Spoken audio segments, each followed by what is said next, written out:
Si c'était à refaire, est-ce que vous seriez de nouveau PDG?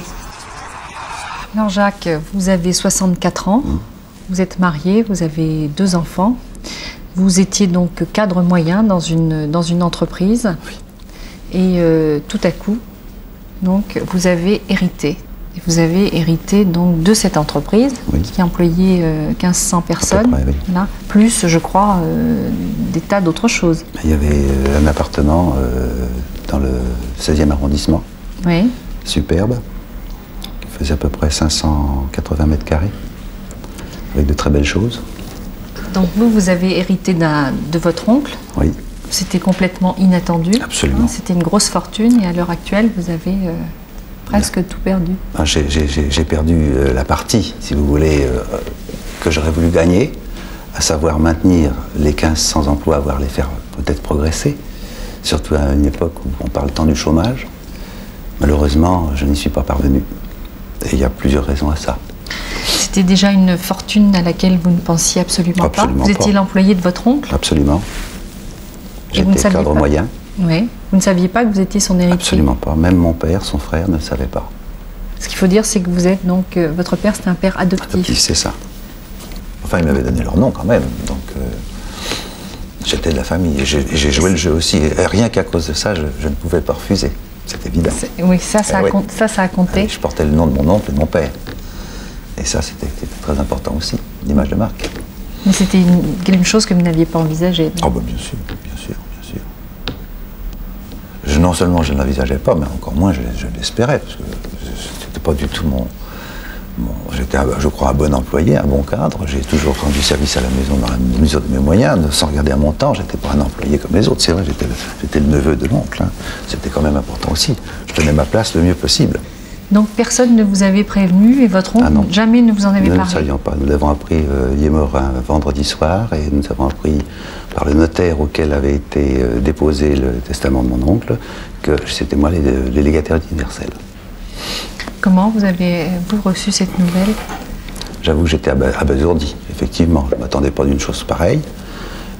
J'avais de bonnes relations familiales avec mon oncle, bien sûr, mais ce n'était pas un homme tendre, c'était un homme très secret. Alors vous, d'hériter de cette entreprise, hein, quand vous l'avez appris, ça voulait dire pour vous la diriger ou vous auriez pu la faire il y avait un conseil d'administration, et bien sûr le conseil d'administration m'a nommé président-directeur général au bout de quelques mois. Et vous étiez préparé, vous, à ça? Absolument pas, absolument pas. Vous auriez pu refuser? J'aurais pu refuser, mais c'était difficile dans ce sens que je portais le nom de l'entreprise, enfin le nom du président qui avait présidé au destin de l'entreprise pendant quand même 29 ans. Est-ce que ça vous a fait peur?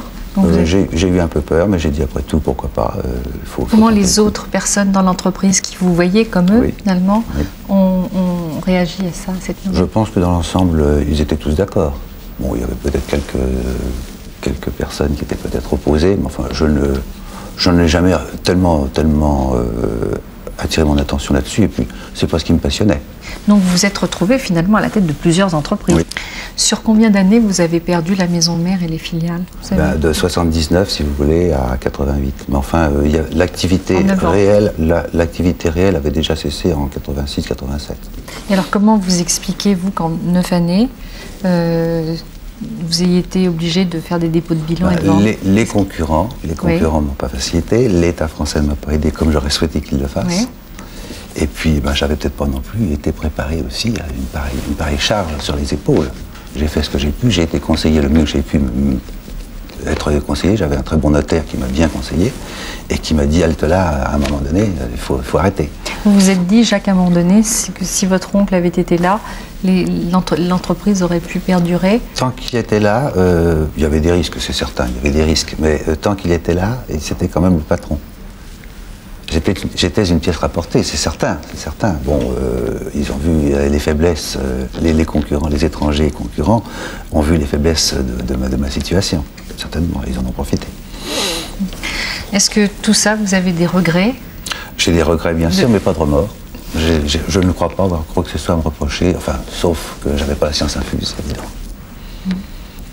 Vous avez eu le sentiment à un moment donné que les gens vous en voulaient, les gens que vous connaissiez des entreprises, quand vous avez commencé à licencier? Non, je vous dis, j'ai regretté beaucoup de ne pas être mieux aidé, puisque j'étais la seule entreprise française de ma spécialité, je le répète. Je regrette beaucoup que 1500 emplois et peut-être plus auraient pu perdurer davantage. Est-ce que vous avez eu donc le sentiment, vous, que c'était de votre faute? Est-ce que vous êtes culpabilisé? Est-ce que vous Non, êtes dit... Non, oui. pas.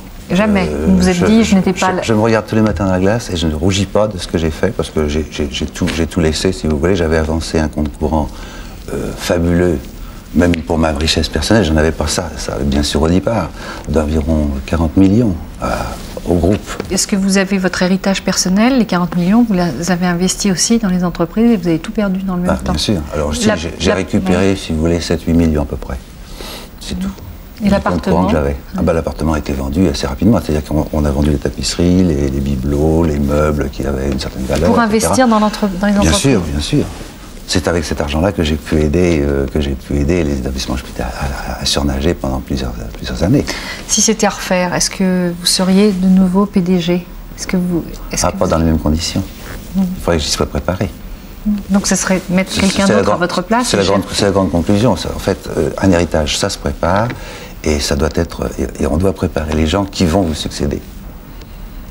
C'est la grande leçon que j'en ai tirée personnellement, que je retirerais si l'expérience devait se reproduire. Votre femme, comment elle a réagi? Elle m'a beaucoup aidé. Oui. Elle m'a beaucoup aidé. On a beaucoup travaillé tous les deux. Vous avez des enfants? Oui. 2 enfants? Oui. Qui ont une vingtaine d'années? C'est ça. 23 et 24 ans. Voilà, vous en parlez. Est-ce que vous en parlez avec eux de cela? Ils ont connu 10 années, je dois dire, de leur enfance qui a été fort perturbée par cette situation, c'est vrai. C'est vrai. Ils en ont certainement souffert, parce que j'ai pas toujours été présent auprès d'eux. Oui, quand il le fallait, c'est vrai. C'est vrai. Ça a été un manque pour eux. Ce qui veut dire qu'aujourd'hui, vous êtes plus tranquille maintenant que vous n'avez plus tout ça? Oui, mais c'est vrai que j'ai perdu pas mal d'années de jeunesse de mes enfants que je n'ai pas vraiment connu comme j'aurais pu le connaître si j'avais été au foyer d'une manière régulière sans les soucis qui m'assaillaient. Est-ce que ça veut dire que vous regrettez de ne pas être resté cadre moyen dans cette entreprise? J'aurais préféré que mon oncle durât plus longtemps et puis que je puisse voir les enfants, mais ça, vous savez... Et ne pas hériter? Vous auriez préféré ne pas hériter? Ça aurait été un autre cas de conscience, mais enfin, ça aurait peut-être été moins dramatique, c'est vrai, si quelqu'un d'autre de plus savant que moi et de mieux préparé que moi avait pu prendre la suite, c'est sûr. J'aurais préféré que ce soit ça. Est-ce que vous vous êtes offert quelque chose dont vous rêviez? Non. Votre femme? Pas demandé un voyage? Elle n'a jamais rien demandé et je crois qu'elle est très discrète là-dessus. Elle est comme moi. On était des gens simples et on l'est resté.